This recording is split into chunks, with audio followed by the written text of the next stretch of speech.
Welcome, Romi. Well, thank you for having me, Cristina.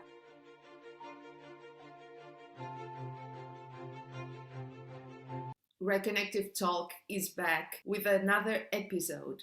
This time, our guest is Romi Nishikawa, our international instructor from Japan. Romi always felt very curious about the spiritual connections, the invisible realm that she didn't have words to describe. She had studied undergraduate psychology, but upon graduation, she found herself more and more interested in the non physical realm of life. While working at an ordinary publishing company, she studied many modalities to help her to understand that invisible realm. In 2007, she found the reconnective healing frequencies and became a practitioner very quickly. She has found her way and her path. Let's see how she tells her story. Thank you for joining in. What was your path towards being an international instructor?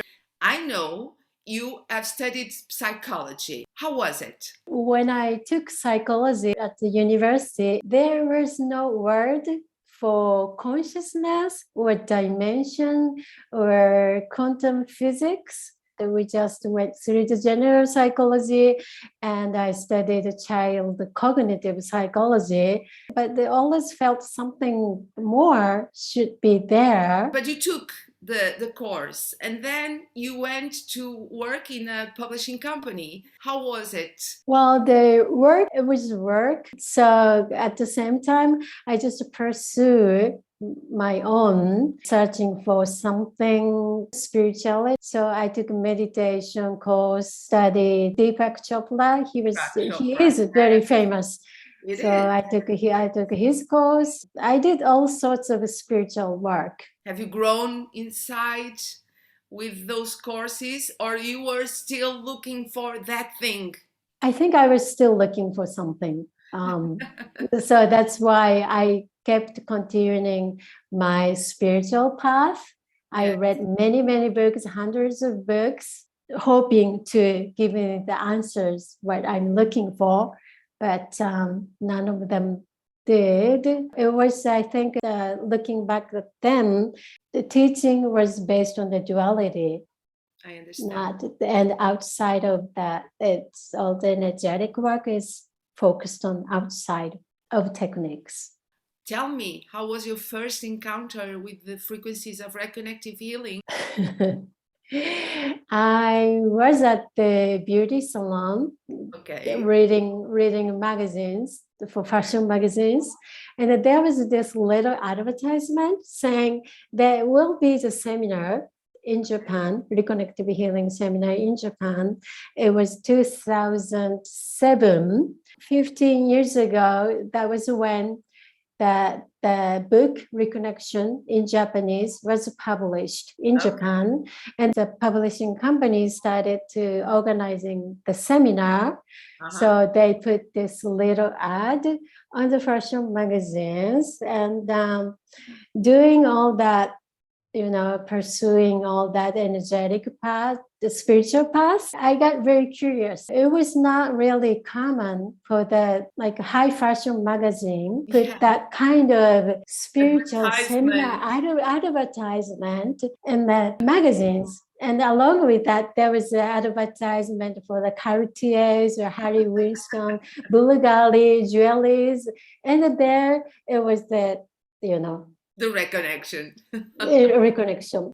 It was like the shock, and it was I sort of felt a joy because the world is finally come to this matching point. what you wanted, right? Something out duality. And then what did you do with the advertisement? I was very interested, tried to register the seminars, but at that time, it was so popular in Japan, it was already full. I felt this pull to go to the States and take this course. How was the experience of the one experience? Actually, I was excited, but I think at the time I understood that philosophy or this what I was doing.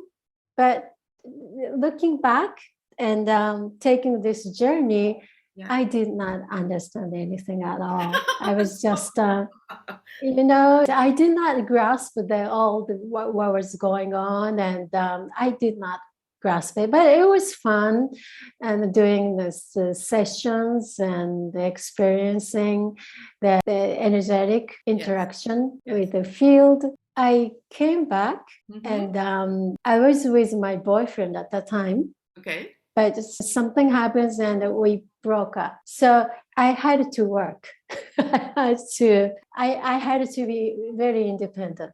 So it was that after finishing the course, I came back to Tokyo, and that breakup, and then open up the practice and started work. So it was just 1 month after. If I did not have that breakup, I would not be in this position talking to you. So I'm so grateful for him. You are a practitioner for 15 years. Yes. When was the first time that you imagined yourself teaching this? I was at the seminar in Slovenia. It was like 2012 or 13. And it was a large seminar with like 500 participants. And many of them were from neighboring Croatia. Okay. They have a history of conflict in Yugoslavia in the 1990s. It was only like 20, 30 years ago. And at the seminar, there was one participant. She was saying to me, I still remember this so vividly. She was saying, this is her exact word. She was saying, if people from Slovenia and Croatia were in the same place, they would just start killing each other. And she went on saying, but today they were doing healing each other in the same room. I just cannot believe this scene. She said that, and it was stuck in it just felt so emotional. So it was so beautiful and quiet, and I was just filled with love and peace. And that by seeing that scene, the John Lennon's Imagine, the song, it was just starting to playing in my head. This is just his song. There's no countries, no one to kill or die for, and all the people living in peace in one, as one. I think that moment, I have to do this work. That experience in Slovenia always encouraged me to do this work. You became an international instructor. How was that jump, that responsibility? I did not wish to become an instructor. Universe put me in this flow, and I still think I am just a messenger of this work. I want you to convey to our audience what are the benefits of this process of reconnective healing. There is a mission statement at the Reconnection. Here is the gist of it. So if I'm missing something, forgive me, Eric. Just the idea of that mission. Yeah, the idea of it.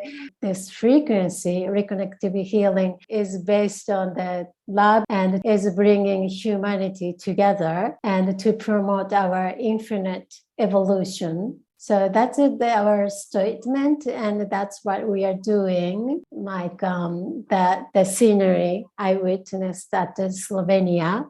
Yes. So what this is saying is we can transcend fear and the limitation and rediscover our true nature, which is love, by interacting these frequencies. It's if we are interacting people from here, from cognitive thinking personality, there will be no resolution or peace, because this mind is individual and it has personality, and we can never connect. But here, if we connect from our heart, our consciousness, it's a language of energy, as Eric say, language of love. So by connecting from here, we can be as one. It's like we are open up this, stepping into this new level of consciousness. So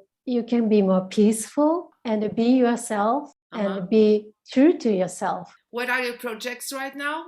What are the dates? It's April 23rd and 24th, held in Tokyo. Romi, thank you so much. Well, thank you, Cristina. I really appreciate it. Thank you.